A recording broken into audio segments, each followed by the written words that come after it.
माँ तू सबसे प्यारी है, माँ तू जग में न्यारी है। माँ तू सबसे प्यारी है, माँ तू जग में न्यारी है। अपने आंचल में रखना, अपने आंचल में रखना। हमें वरदानों से भरना। माँ तू सबसे प्यारी है, माँ तू जग में न्यारी है। माँ तू सबसे प्यारी है, माँ तू जग में न्यारी है। पिता, पुत्र और पवित्र आत्मा के नाम पर आमीन। आप सबों को जय यीशु। आज हम लोग उन पाषंडताओं के विषय में मनन चिंतन करेंगे जो लोग ना क्रिसमस मनाते हैं, ना गुड फ्राइडे मनाते हैं, ना ईस्टर मनाते हैं। क्या कारण है? उनका कहना है ईसा मसीह अभी बेथलेहम के उस गौशाले में, उस चरणी में नहीं है। उन लोग गुड फ्राइडे इसलिए नहीं मनाते हैं क्योंकि ईसा मसीह अभी कलवारी में क्रूस पर नहीं है। वे लोग ईस्टर इसलिए नहीं मनाते हैं क्योंकि शैतान ने उनके आंखों को ऐसा बंद कर करके उन्हें ऐसा अंधा, मूक और बेधर बनाया। वो सत्य को ना देख पाएगा, ना सुन पाएगा, ना बोल पाएगा। ऐसा एक व्यक्ति अभी हाल ही में लगातार मुझे मेरा व्हाट्सएप के अंदर पाषंडता भरा क्लासों को डाल रहा है, टिप्पणियां लिख रहा है, चैलेंज कर रहा है, पता नहीं क्या क्या भला बुरा कहते हैं। उनका कहना है वो गोवा से हैं, रेजिनाल्ड लोबो उनका नाम है। और मैंने उससे पूछा भाई आप कौन से गुट से जुड़ा हुआ है? तो मुझे एक नया गुट का नाम भी मिला है, अदोनाई इंटरनेशनल मिनिस्ट्री। यही अदोनाई इंटरनेशनल मिनिस्ट्री, प्रभु का नाम लेकर के पता नहीं ऐसे कितने कितने मिनिस्ट्रियां हैं। तो ऐसे लोग, ऐसे गुट, ऐसे पाषंडता लोग प्रभु का नाम जरूर अदोनाई तो डाला हुआ है, लेकिन उनके मन में जो कार्य है ईसा मसीह के विरुद्ध, शायद मेरे हाल में ईसा मसीह में विश्वास नहीं करने वाला ये ग्रुप होगा, क्योंकि ये अदोनाई डाला हुआ है पुराना विधान का। प्रभु ईश्वर को याहवे कर करके नहीं पुकारते थे यहूदी लोग, तो उन लोगों ने अदोनाई शब्द को इस्तेमाल करता था। कुछ भी हो, यदि अदोनाई इंटरनेशनल मिनिस्ट्री के विषय में मैंने थोड़ा सा इसके बाद गूगल कर करके चेक किया, मुझे कुछ मसाला वहाँ नहीं मिला। सीधी सी बात, ऐसे ऐसे गुटों में जा करके जुड़े रह करके अपने जीवन को बर्बाद करने वाले और हमारा बहुमूल्यवान समय को इस प्रकार के लोग ऐसे ऐसे पाषंडता भरा सवालों को करना और उसके लिए कुछ मुझे जवाब लिखना पड़ रहा है, ऐसा समय वेस्ट। मेरा कई घंटे इस प्रकार ऐसे लोग उठाते हैं। मैंने उनको आज मैं 6 तारीख को आपको क्लास डाल करके दूंगा करके लिखा है। तो इसलिए विशेष रूप से रेजिनाल्ड लोबो आप इस क्लास को सुनेंगे, जो आप क्रिसमस को मनाना नहीं पसंद करते हैं। बोलते हैं कैथोलिक लोग ईसा मसीह को क्रूस पर अभी भी टांग कर रखा है, इसीलिए दुख भोग मना रहा है, गुड फ्राइडे मना रहा है। तो हमारे लिए कोई गुड फ्राइडे नहीं, कोई ईस्टर नहीं, कोई क्रिसमस नहीं है। क्यों नहीं मनाता है? क्योंकि ये शैतान का कार्य है। शैतान नहीं चाहता ईसा मसीह का नाम भी कोई ले, उनके नाम के द्वारा कोई मुक्ति प्राप्त करे, ये शैतान नहीं चाहता। अभी अन्य जो पाषंडी लोग जो होता है, जो क्रिसमस मनाते हैं, जो ईस्टर मनाते हैं, जो गुड फ्राइडे मनाते हैं, ऐसे लोग इसको जवाब देना। अभी इसके अंदर मैं देखूंगा कितना टिप्पणियां ये रेजिनाल्ड लोबो के लिए लोग लिखेगा। तो ऐसे व्यक्तियों को, जैसे कुरिन्थियों का दूसरा पत्र अध्याय 4 वाक्य 4 के अंदर, कुरिन्थियों का दूसरा पत्र अध्याय 4:4 के अंदर वहां पर लिखा हुआ है, शैतान ने, 2 कुरिन्थी चैप्टर 4:4, इस संसार के देवता ने अविश्वासियों का मन इतना अंधा कर दिया कि वे ईश्वर के प्रतिरूप ईसा मसीह के महिमामय सुसमाचार की ज्योति को देखने में असमर्थ है। उनको ये ज्योति नहीं मिला। उनके बाइबल के अंदर ना क्रिसमस के विषय में लिखा, ना गुड फ्राइडे के विषय में लिखा, ना ईस्टर के विषय में लिखा हुआ। ईसा मसीह के विषय में उनको नहीं है। अदोनाई, वाह। इन्होंने कुछ दिन पहले एक और वीडियो डाल करके, कुछ फोटो डाल करके, एक जो मुर्गी का सवाल, अभी ईस्टर आ रहा है ना, तो मुर्गी का फोटो है और मुर्गी पूछ रहा है, मैंने प्रभु ईसा मसीह के विरुद्ध ऐसा कौन सा अपराध किया? मैंने जो पेतरुस 3 बार उनको टुकराया, तो जो मांग दिया, इस कारण मुझे काट रहा है। हर क्रिसमस में, हर ईस्टर में मेरा कत्ल हो रहा है। वाह, सुनने में कितना अच्छा है भाई, वाह। इस प्रकार का पोस्टर डालने वाला व्यक्ति है ये श्रीमान जी। किस प्रकार क्रिसमस का और ये ईस्टर का और गुड फ्राइडे का नफरत करता है। इसलिए मैंने उनसे भी एक सवाल किया, आर यू ए क्रिश्चियन? क्या आप क्रिश्चियन है, ईसाई है? तो उत्तर मुझे ये मिला, अदोनाई इंटरनेशनल का है। तो वो क्रिश्चियन ग्रुप है, मुझे नहीं मालूम। और कुछ प्रूफ करने के लिए मैंने भी उनको डाल करके दिया, फिर भी मैंने उनको वादा किया, क्यों हम क्रिस्तीय लोग ईसा मसीह के जन्म को, उनके दुख भोग को, उनके जीवन को, उनके मृत्यु को, उनके पुनरुत्थान को, उनके सेकंड कमिंग का हम लोग क्यों याद करते हैं, उसको क्यों याद करते हैं, ये हम लोगों को मालूम होना चाहिए। कुरिन्थियों का पहला पत्र, उसके अध्याय 11, कुरिन्थियों का पहला पत्र अध्याय 11, उसके अंदर वाक्य 23 से, अंतिम भोजन के समय पर ईसा मसीह रोटी लेकर के क्या कहा, रक्त लेकर के क्या कहा, इसके अंत में प्रभु कहते हैं, यह मेरी स्मृति में किया करो।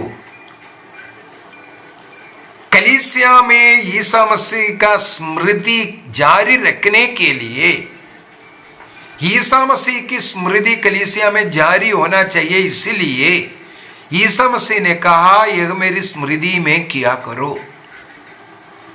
पवित्र यूकरिस्त का 50वां क्लास हमारे इस यूट्यूब चैनल में, मैंने उसका एक एक भाग का अर्थ क्या है, मतलब क्या, ये भी सिखाया हुआ। और मैं बार बार एक बात बता करके दिया, ईसा मसीह ने इस पवित्र यूकरिस्त को स्थापना करते हुए, इस प्रार्थना, उस विधि के द्वारा हम ईसा मसीह के जन्म से लेकर के मुक्ति कार्य पूरा, उनका मृत्यु, उनका पुनरुत्थान, सब कुछ का स्मरण करने के लिए, नॉट द लास्ट सपर, हम लोग पवित्र मिसा में ईसा मसीह का अंतिम भोजन का, अंतिम भोज करने का, उसका स्मरण नहीं करते हैं, बल्कि ईसा मसीह को स्मरण करते हैं। यहां पर इसलिए प्रभु बार बार बोल रहा है, यह मेरी स्मृति में किया करो। लास्ट सपर की स्मृति में करने के लिए नहीं बोला, ये यीशु की स्मृति में किया करो। इसके बाद वाक्य 26 में क्या लिखा है, इस प्रकार जब जब आप लोग ये रोटी खाते और ये प्याला पीते अर्थात पवित्र मिस्सा यूक्रिस्तिया संस्कार आप में उसमें भाग लेते हैं, तो प्रभु के आने तक ईसा मसीह का सेकंड कमिंग तक आने तक उनकी मृत्यु की घोषणा करते हैं, उनकी दुख भोग का, उनके गुड फ्राइडे का घोषणा करना है। रेजिनाल्ड और ऐसे जितने भी लोग ईसा मसीह की स्मृति में चाहे क्रिसमस नहीं मनाते, चाहे अन्य कोई भी पर्व नहीं मना रहा है, उनके लिए यही जवाब है। संत पौलुस कहते हैं ईसा मसीह के सेकंड कमिंग तक ईसा मसीह के जीवन के ऐसे अनेकों पर्वों को हमें मनाना है। ईसा मसीह ने जो मुक्ति कार्य किया है उन पर मनन करना है। उस स्मृति को कलीसिया में जारी रखने के लिए पवित्र यूक्रिस्ती की स्थापना किया। इसलिए आदिम कलीसिया से प्रतिदिन डेली कैथोलिक चर्च के अंदर मिस्सा बलिदान होता है। अभी पाषंडी कलीसियाओं में नहीं होता तो ये मेरा गलती नहीं है। आपको बाइबल के अनुसार प्रतिदिन होता है। अभी सही कलीसिया जहां है वहां ये हो रहा है। रेजिनाल्ड लोबो, यदि आप क्रिसमस नहीं मनाता, यदि आप गुड फ्राइडे नहीं मनाता, आपकी अज्ञानता के कारण है। यदि आप अपने बर्थडे मनाते हैं, अपने बच्चों के बर्थडे मनाते हैं या किसी और के बर्थडे में भाग लेते हैं, क्या जिस दिन वो उनके मम्मी के गर्भ से जब बाहर निकला उसको देख करके मनाते हैं? बर्थडे इसलिए मनाते हैं, ईश्वर ने उन्हें संसार में, अभी जो 50 साल के व्यक्ति मनाता है, उनका जुबिली मना रहा है, 50 साल इस संसार में रहने की कृपा मिला और इस संसार की सुख आशीष कृपा और ईश्वर के द्वारा जो जितने भी कृपाएं पाया उसको धन्यवाद देने के लिए वो उस बर्थडे को मनाते हैं। इसी प्रकार इस मुक्तिदाता का इस संसार में आना दुनिया में सबसे बड़ा घटना है। वो क्रिसमस, उसको भी मैंने क्लास क्रिसमस के समय पर ही क्लास लिया, मुझे याद है। जो संत गब्रिएल के द्वारा माता मरियम को जो संदेश सुनाना, ये बहुत बड़ा घटना है आदिम काल से। इसलिए उसको प्रार्थना के रूप में हम लोग 3 समय पर, दिन में 3 समय पर इसको त्रिकाल जप कहते हैं। दूध संवाद जिसे दूसरे भाषा में कहते हैं, दूध संवाद को त्रिकाल जप भी कहते हैं। त्रिकाल जप इसलिए कहते हैं, सुबह और शाम को 6 बजे और दोपहर को 12 बजे इस दूध संवाद को हम करते हैं। उस समय पर चर्च की घंटा बजाया जाता है। उस समय पर जो त्रिकाल जप के लिए क्रूस घंटी 3-3 कर करके, जो 3 बार रुक करके बजाना और इसके बाद लगातार जो बजा करके जो क्रूस घंटी जो बजाता है, वो दूध संवाद दुनिया को घंटा बजा करके उस समय पर बता रही है प्रार्थना का समय है। ईश्वर मुक्तिदाता इस संसार में जन्म लेने का घोषणा चर्च का इस प्रकार घंटा बजा करके दूध संवाद त्रिकाल जब बोलते हैं हम लोग। लेकिन शैतान नहीं चाहते हैं सब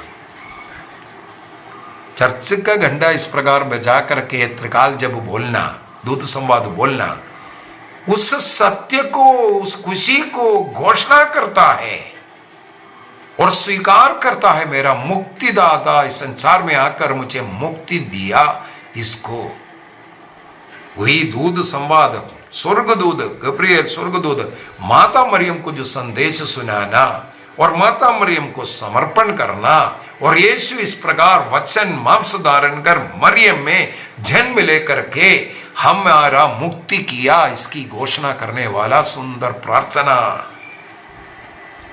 तो ये सब करना है जीवन में। जैसे मैंने सिखाया कई बार, रोजरी करो कर करके, तो यही रेजिनाल्डो लोबो भी मेरे को चैलेंज करके बोलता है बाइबल में दिखाओ।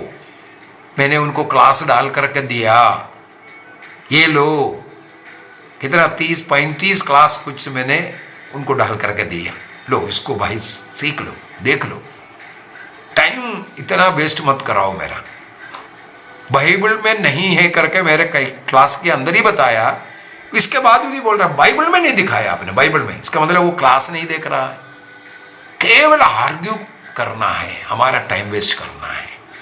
क्लास के अंदर साफ साफ बताया है रोजरी कब शुरू किया, कब से है, क्यों है, कैसे करना है।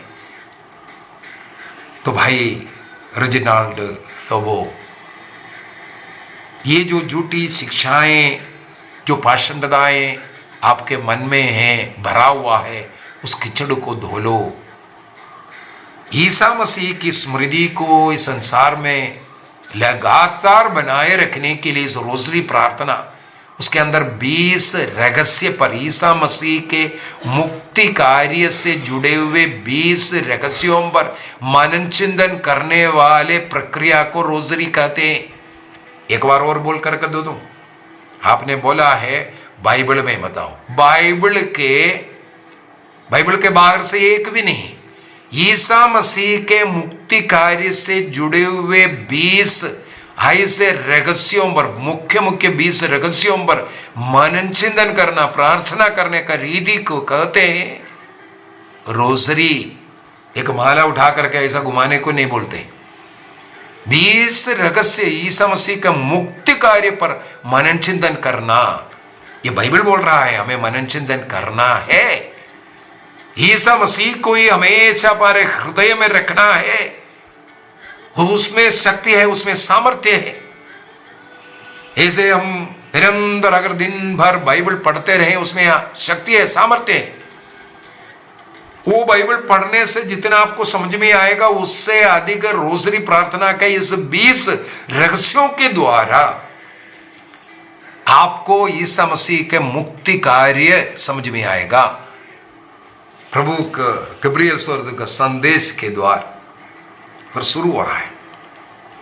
उनके 12 साल के उम्र तक का आनंद के भांज भेद में, इसके बाद उनका पब्लिक लाइफ प्रकाश के भेद के अंदर, उनके जीवन में मानव जाति के लिए जो दुख कष्ट झेला, वो मृत्यु तक का घटना, वो दुख के भेद में, और महिमा सहित वो जी उठना, स्वर्ग जाना, ये सब महिमा के भेद में मेडिटेशन करते हुए ईसा मसीह पर ध्यान करना, माता मरियम के साथ बैठकर, इसको रोजरी प्रार्थना कहते हैं। रोजरी को यदि आप बाइबल के अंदर ढूंढेंगे, रोजरी शब्द नहीं मिलेगा, लेकिन रोजरी प्रार्थना पूरा आपको मिलेगा, तृत्व स्तुति मिलेगा आपको। रोजरी के हर भेद का जो 20 भेद में मुक्ति कार्य, वो सब आपको मिलेगा। हे पिता हमारे प्रार्थना मिलेगा, प्रणाम मरिया प्रार्थना वो भी मिलेगा।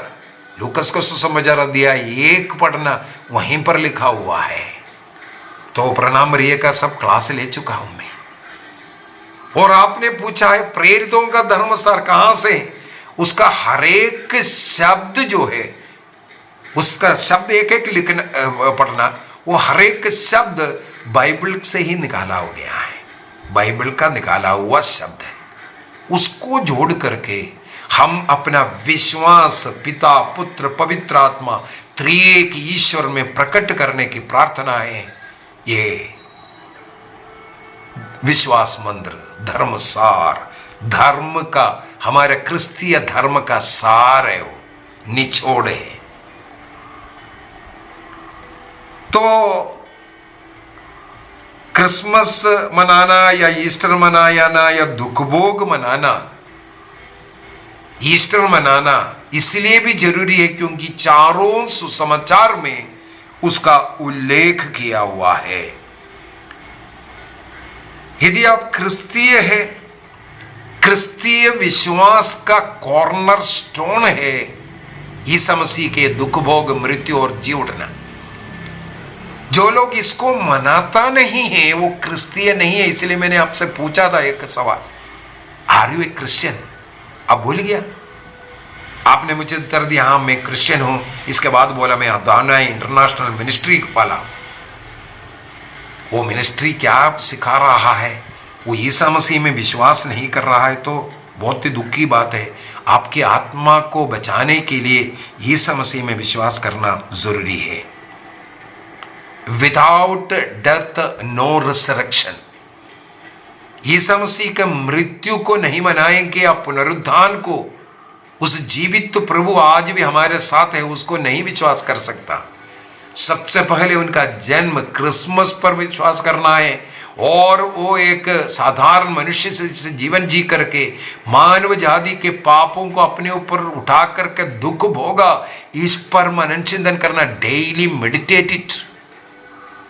अगर आप बोल रहा है मैं डायरेक्ट ईश्वर के ऊपर मेडिटेट कर रहा है, ये गलत है, तो आप क्रिश्चियन नहीं है। क्रिश्चियन व्यक्ति क्रिसमस से लेकर के स्वर्गारोहण तक के बातों पर मेडिटेट करना है, अन्यथा आप क्रिश्चियन कहलाने लायक नहीं हैं। हमें मालूम है आदिम कलीसिया के ऊपर बहुत अत्याचार करता था, विशेषकर रोम में सतावट चलने वाला समय।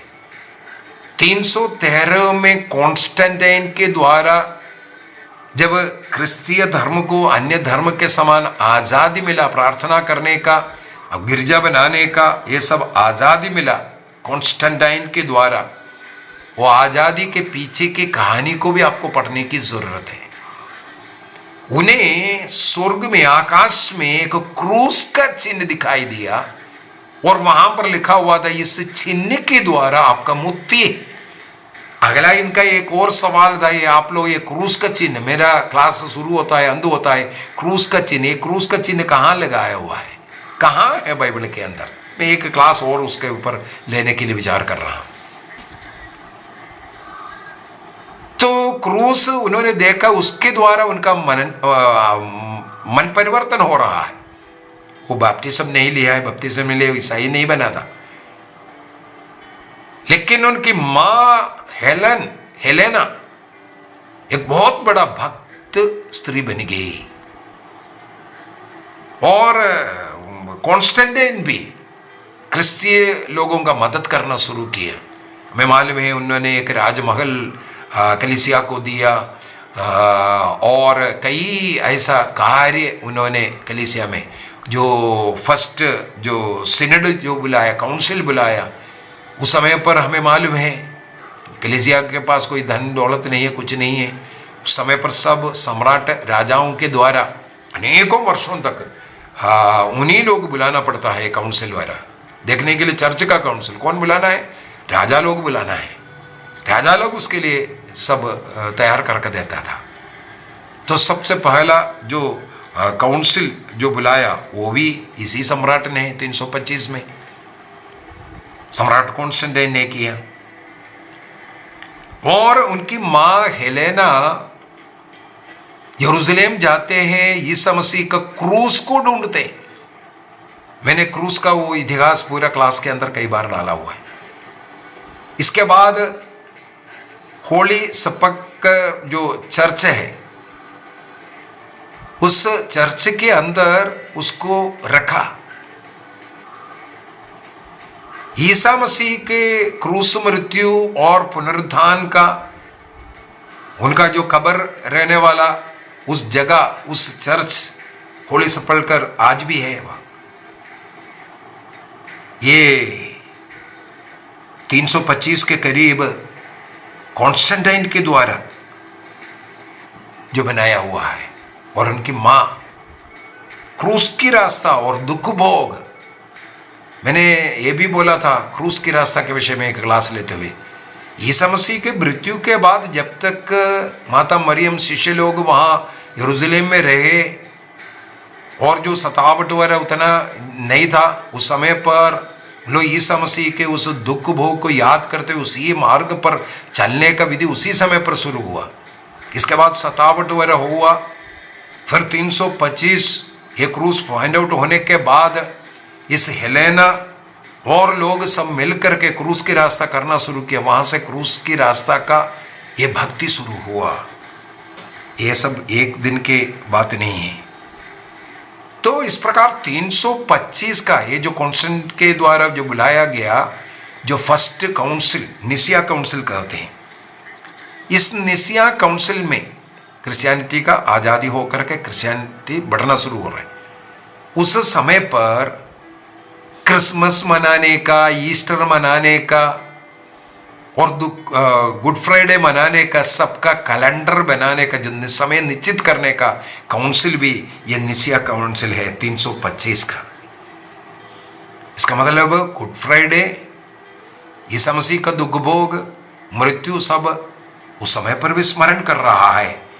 आज 2000 मेरे ख्याल में 20 में 21 में कुछ शुरू हुआ ये अदोनाई इंटरनेशनल मिनिस्ट्री, कहते हैं इसको नहीं मनाना, ये पाषंडता से भरा हुआ है। अगला,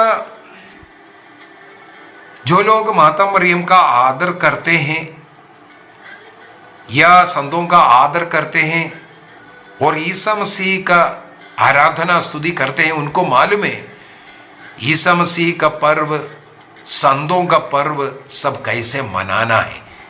और इसके पीछे जो टिप्पणियाँ जो लिख रहा है ये सब गलत टिप्पणियाँ हैं, इससे आपको दूर रहने की ज़रूरत है। तो मेरे विचार में गुड फ्राइडे जो क्रिश्चियन लोग जो मनाते हैं, जो ईस्टर क्रिश्चियन लोग जो मनाते हैं, जो क्रिसमस मनाते हैं, ईसा मसीह को वहाँ का उस गौशाले में अभी भी बच्चा बन करके वहाँ रख रखे नहीं, उसको स्मरण करता है। मुक्ति दादा का जन्म का खुशी मनाने का दिन है क्रिसमस। उसी प्रकार यदि मानव जाति को मुक्ति मिला है वो ईसा मसीह के क्रूस मृत्यु के कारण है। ईसा मसीह मानव जाति का पापों का प्रायश्चित कर अपना प्राण अर्पित कर पाप में जो मृत लोग हैं हमें जीवन देने का उस यादगारी करने वाला दिन है गुड फ्राइडे। उस समय पर ईसा मसीह को हम क्रूस पर नहीं लटकाते हैं, बल्कि 2000 वर्ष पहले जो क्रूस पर मरा उनके उस प्यार को याद कर कर उन्हें धन्यवाद अर्पित करने वाला समय है, जिसके कारण मानव जाति के संसार को मुक्ति दिया।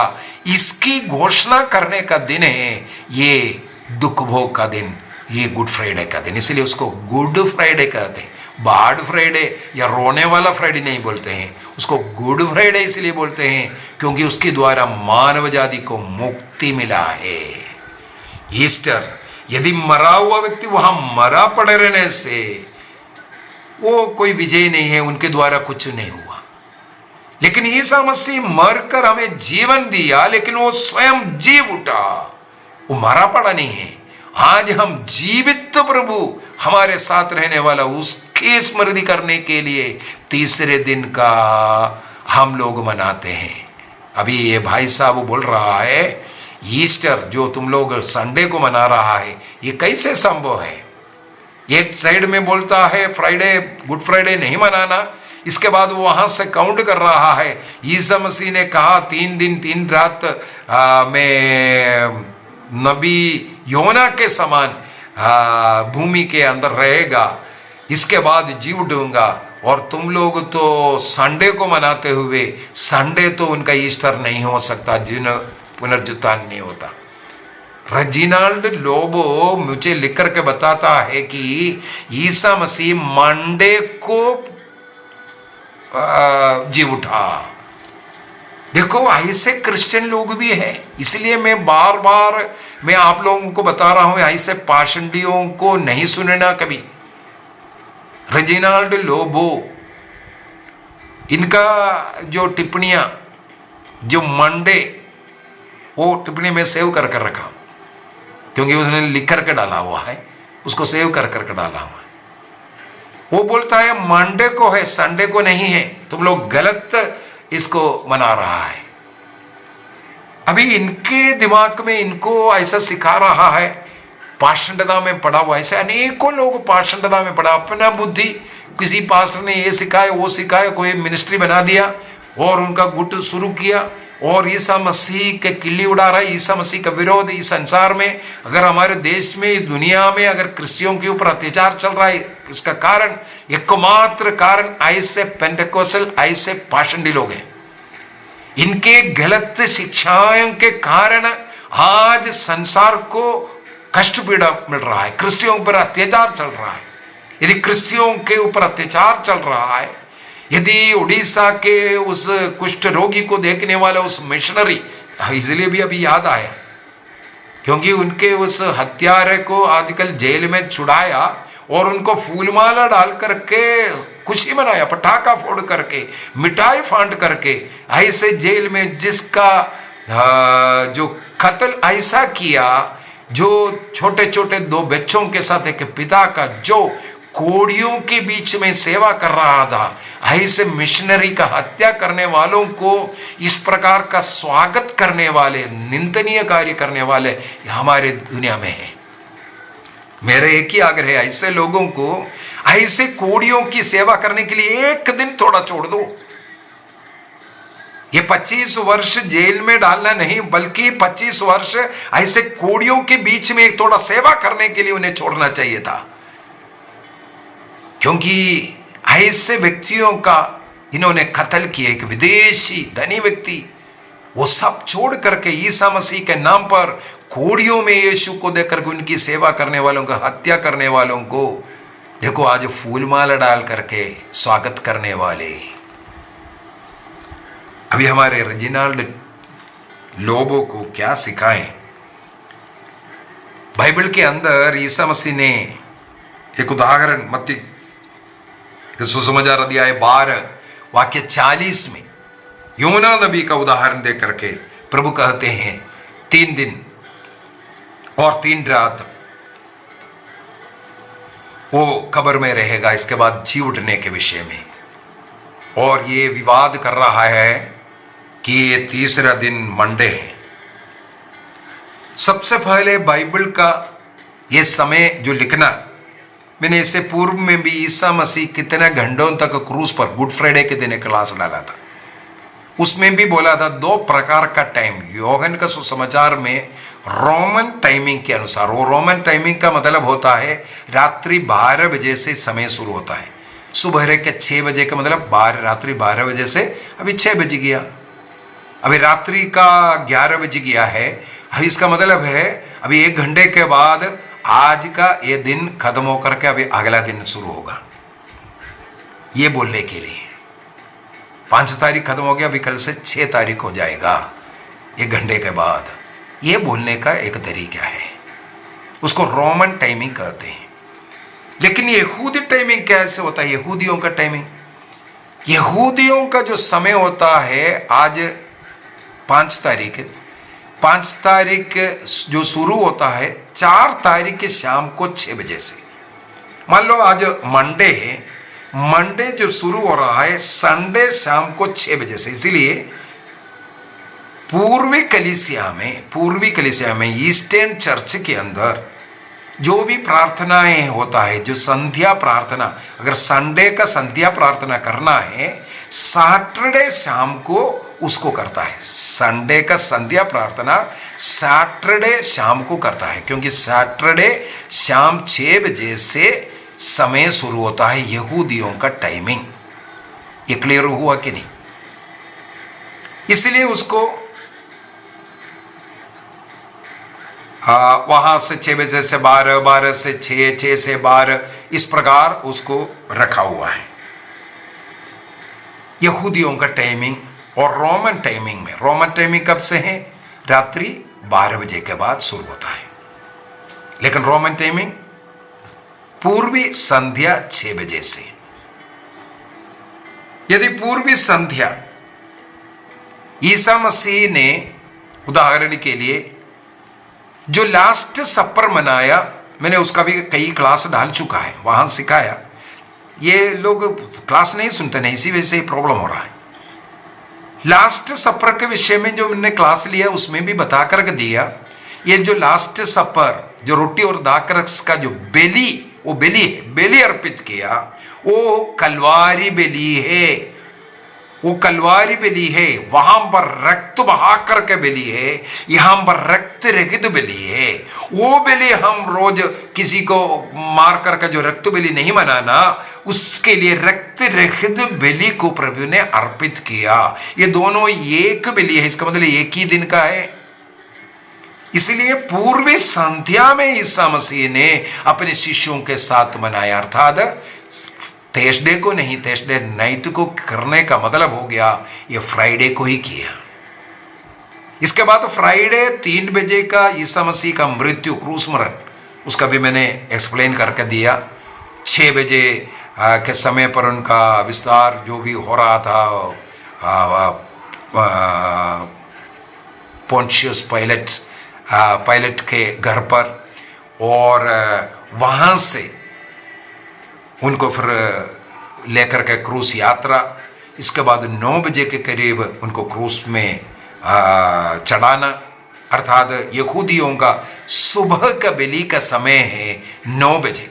यहूदी लोग 2 समय पर बलि अर्पित करते थे, एक सुबह के समय पर, एक दोपहर के बाद, वो 3 बजे के समय पर। यीशु मसीह को क्रूस पर यहां चढ़ा रहा है 9 बजे का उस प्रार्थना, उस बलि के समय पर, और उन्होंने अपना बलि पूर्ति किया 3 बजे का उस समय पर मरना। ये सब मैंने वो गुड फ्राइडे के क्लास के अंदर भी बता करके दिया। इसका मतलब ये जो रोटी दाकरस का वो जो बलि अर्पित करना, वो कलवारी बलि एक, क्योंकि एक ही दिन में हो रहा है। यहूदियों के लिए थर्सडे शाम फ्राइडे शुरू हो गया, और उनका दफन विधि अगले दिन शनिवार है, विश्राम दिवस है। इसलिए विश्राम दिवस 6 बजे शुरू होने के पहले पहले दफन विधि करना है। उनको जल्दी जल्दी फिर दफन विधि कर रहा है। इसका मतलब पहला दिन फ्राइडे वो फर्स्ट डे है, एक दिन वो जो है इसमें रहा, कहाँ, भूमि पर दफनाया गया। कहां से लेकर के वो दिन है, अगर यहूदियों के लिए उसमें 1 घंटा भी उपयोग किया, उसको एक दिन मानना यहूदी कैलेंडर वही बताता है। इसका मतलब ईसा मसीह का मृत्यु, उनका वो बलि पूर्व संध्या थर्सडे शाम से शुरू हो चुका है। वो बलि अर्पित किया वहां, उसको रक्त रहित बलि के रूप में वहां अर्पित कर, यहां पर आकर के फ्राइडे के दिन रक्त बलि अर्पित किया। इसके बाद हम लोग क्या देखते हैं, फिर शनिवार है, विश्राम दिवस है, सेकंड डे हो गया। अभी सेकंड डे के बाद संडे कब शुरू होगा, सैटरडे शाम से शुरू होगा। सैटरडे शाम को 6 बजे से शुरू हो गया। वहां से सुबह पोर फटते ही, मतलब मेरे ख्याल में सुबह 6 बजे के पहले उनका जी उठना, क्योंकि स्त्रियां पहुंचने के टाइम पर खबर खुला हुआ ईसा मसीह नहीं है, पोर फटते ही उन लोग गया था वहां। केवल अर्ली मॉर्निंग ईसा मसीह का जी उठना है, लेकिन शाम को 6 बजे से वो संडे काउंट हो गया, एक दिन उसको मानते हैं। इस प्रकार हम हावर्स गिनती नहीं करते हैं, ये यहूदियों का गिनती करने का, टाइमिंग गिनती करने का जो रीति है, वो उसके अनुसार ईसा मसीह 3 दिन 3 रात कब्र पे ही था। समझ में आया? मेरे विचार में समझ में आना चाहिए, नहीं तो पाषंडता में रहो।